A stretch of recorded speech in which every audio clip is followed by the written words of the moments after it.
To my amazing viewers, thank you for giving me your time tonight. Your support means the world, and I promise this story will keep you on the edge of your seat. It was 3 a.m. when my phone rang. The shrill buzz jolted me awake, heart hammering against my ribs. Normally, I ignored calls at this hour, assuming them to be wrong numbers or drunken mistakes, but something in the way my chest tightened made me swipe the screen anyway. The voice on the other end was chilling, not just in tone but in what it hinted at. "You don't know everything," it whispered. "But you will." I froze, gripping the phone so tightly my knuckles went white. It was my wife's voice, or someone pretending to be her. The thought shouldn't have sent the fear cascading through me like fire, but it did. My wife, Jenna, had always been meticulous about privacy, locking her phone, guarding her schedule. Yet in the last few weeks, I had noticed subtle shifts. A laugh she tried too hard to hide, a text quickly dismissed when I walked by, sudden work trips she couldn't quite explain. I had told myself I was imagining things. I wanted to trust her. I loved her. But the fear lingering in that 3 a.m. call clawed at my reason. The next morning, she woke up as if nothing had happened. Sunlight spilled across the bedroom, illuminating her perfect smile. Her hair splayed carelessly across the pillow. "Morning," she said, reaching for my hand. But the warmth that had always made me feel safe now felt like ice. "Morning," I said carefully, keeping my voice neutral. She raised an eyebrow. "You okay? You look tense." I swallowed hard. I wanted to ask her about the call, confront her with the suspicion that had been eating me alive, but the words caught in my throat.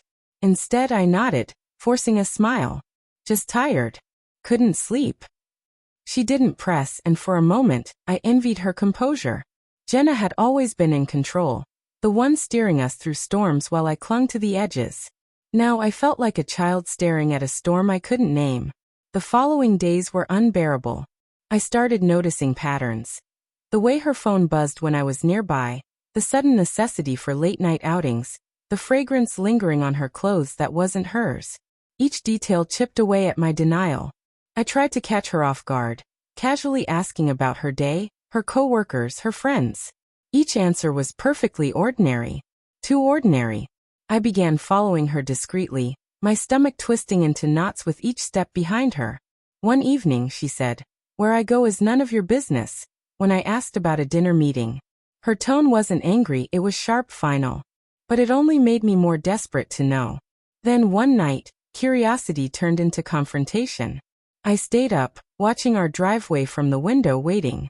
Around 10 p.m., she left in her car, and I followed at a distance. The streets were quiet, the neon signs of the city flickering like distant warning lights. She didn't go to a restaurant or a friend's apartment. She stopped at a small, nondescript building, slipped inside, and when the lights went out, I saw her through the window, laughing, leaning close to a man whose face I couldn't yet discern. My chest felt like it had been hollowed out. For nights after, I couldn't sleep. I replayed every memory, every laugh, every shared glance, wondering which moments had been real, and which were carefully constructed lies. Jenna was no longer just my wife. She had become a puzzle with missing pieces I didn't want to see missing. Then came the second call. It was again at 3 a.m. My phone vibrated on the nightstand. I answered, my voice barely a whisper. "You need to know before it's too late," the voice said, sending chills down my spine. "She's not who you think she is." That was enough. I couldn't deny it anymore. I confronted her the next morning, my voice cracking under the weight of exhaustion, suspicion, and betrayal. "Jenna, who is he?" I asked. "I followed you. I know something's happening." She froze, her eyes wide, the smile she reserved for private moments vanishing entirely. She tried to laugh it off, brushing her hair back, saying, "You're imagining things, love. I've told you my life isn't your business." But the tremor in her voice betrayed her. The same voice I had loved and trusted now trembled with fear, or maybe guilt. I pressed further, each word a dagger in the hollow space where trust had lived. "I'm done pretending. I know about him. I saw you. I followed you. Don't lie to me."